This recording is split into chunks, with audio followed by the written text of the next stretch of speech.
네, 안녕하십니까. 신지식인 정인태입니다. 저는 국립한국복지대학교 특임교수를 역임했습니다.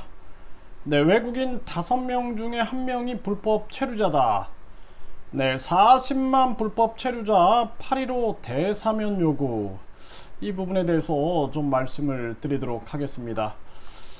네, 이 지금 불법 체류자들이 굉장히 많이 늘어난 그러한 정황이죠. 그래서 연합뉴스에 보면은 네, 이주 단체들이 불법 체류자 40만 명에 육박하다. 체류 합법화 정책을 시행해야 한다. 네, 이런 얘기를 하고 있어요. 외국인 5명 중 1명은 불법 체류자다. 단속 강화는 더는 해결책이 아니다. 이렇게 얘기를 하고 있는 거죠. 네, 그래서 이 미등록 외국인이다. 이게 불법 체류자를 이제 미등록 외국인이다. 이렇게 좀 용어를 약간 미화시키는 경향이 있어요. 네. 그래서 8.15 광복절 특별 사면 대상자에 포함하고 이들에게 체류 합법화 조치를 내려달라라는 거죠. 네, 그래서 난민인권센터, 이주노동자 평등연대, 천주교 인권위원회 15개 시민인권단체가 성명을 내고 미등록 외국인을 둘러싼 문제는 오늘 어제 일이 아니지만 이제까지 정부는 뚜렷한 해결책을 내놓지 않고 사실상 방기해왔다.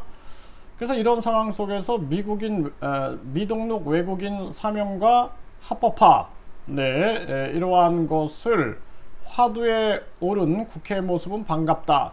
국회에서 이제 이 사면 합법화 얘기를 한 것이 이제 반갑다 이렇게 얘기를 하고 있는 거죠.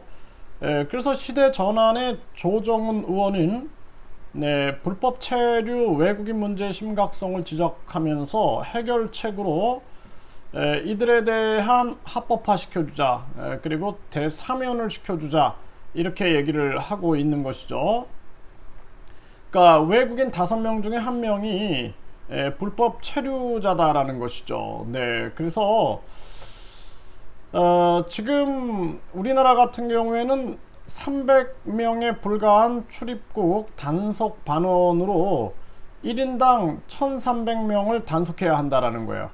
네, 그러니까 300명에 불과한 단속 반원, 그러니까 300명인데 한 사람당 1300명을 단속해야 되는데 네, 이게 뭐 12만 명의 일선 경찰관을 다 동원한다 해도 숨고자 하는 미등록 외국인을 찾아내 추방하는 것은 불가능하다라는 거죠. 그러니까 일단은 이 틀을 이렇게 만든 자들을 처벌을 해야 합니다. 네, 이 틀을 이렇게 만든 자들. 누가 이런 상황을 만들었는가? 그래서 출입국 단속 반원이 300명인데 이것만 늘리는 이러한 일이 돼서는 안 된다라는 거예요. 그래서 제가 이 해외 공간에 영사가 돈 받고 비자장사한 이런 상황들 이런 게 전수조사를 해야 된다는 거예요. 전수조사. 이게 아주 굉장히 중요한 상황이다. 저는 그렇게 생각을 하고요. 아주 심각한 문제가 아닐 수가 없다. 이렇게 생각을 합니다.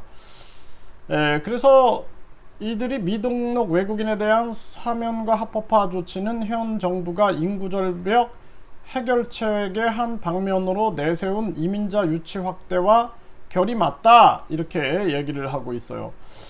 그래서 이제 우리나라 인구가 줄어드는데 이 불법 체류자들을 다 합법화 시켜가지고 이렇게 했을 경우에 어떤 일이 벌어질까요? 네, 여러분들이 한번 생각해 보시면은 이 과거에 2003년도에 대대적으로 불법 체류자 사면 행사를 한 적이 있어요. 2003년에.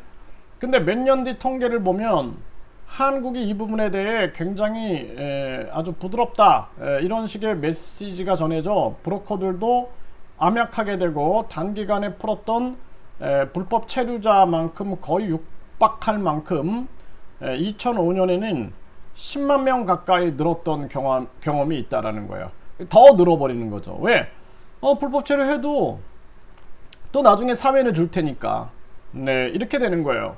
그래서 우리나라 이 문제가 이 불법 체류자 이 문제가 이 해외 공간 영사가 돈 받고 비자 장사하는 것뿐만 아니라 법무부 직원들, 출입국 직원들이 또 이 비자 장사하는 거, 그리고 그 법무부 직원이나 출입국 직원 이런 영사들이 나중에 행정사가 돼가지고 전관, 현관, 유착 비리를 저지르는 부분, 이런 부분들을 낱낱이 조사를 해야 한다. 저는 그렇게 말씀을 드리고요. 이게 이제 우리나라는 시스템이 먼저 만들어져야 돼요. 제가 꼭 필요한 사람들이 한국에 갈 수 있는 시스템, 네, 그것을 한국어 교육을 통해서 이루어야 되는데, 이런 비자 장사가 중간에서 판을 치기 때문에, 반치기 판을 치기 때문에 그런 정상적인 방법이 진행이 안 되는 거예요. 단적인 예로 말씀을 드리면은, 외국인 계절 근로자들이 한국어 공부를 어느 정도 해가지고 준비된 사람이 올 수 있게끔 한국어 토픽이라 그러거든요. 한국어 자격증을 예를 들어서 한 2급 정도 취득한 사람들을 우리가 받자. 그러면 한국어도 활성화되고 한국어가 세계화되는 데도 영향을 미치게 되고, 나중에 이들이 일할 때도 준비됐고, 그리고 충분히 의사소통 문제로 각종 인권 문제가 줄어들 것이다. 여기에 대해서 법무부 직원이 반대를 합니다. 제 얘기에. 왜냐하면은 그때그때 필요한데 시간을 놓친다라는 거예요. 그런데 그 뒤에는 뭐가 있냐? 그렇게 하면은 정상적인 상황 속에서는 이런 비자 장사가 있을 수가 없는 거죠. 그래서 반칙을 일부러 만들어내는 게 아니냐, 저는 그렇게 생각을 하게 됩니다. 그래서 우리나라는 LH 공사 때 보셨고 대장동 사태 때 보셨던 것처럼 거의 다 이렇게 썩었어요. 예, 썩었기 때문에 나라가 이러한 외국인 문제, 저출산 문제, 고령화 문제, 자살률 문제, 서민경제 붕괴 문제, 이거 해결할 의지가 전혀 없습니다. 이들이 자기 임기 때 자기 배만 부르면 된다라는 생각을 하기 때문에 전혀 이것이 우리 국민들의 이익과 국민들의 주권에 부합하지 않는다. 저는 그렇게 말씀을 드립니다.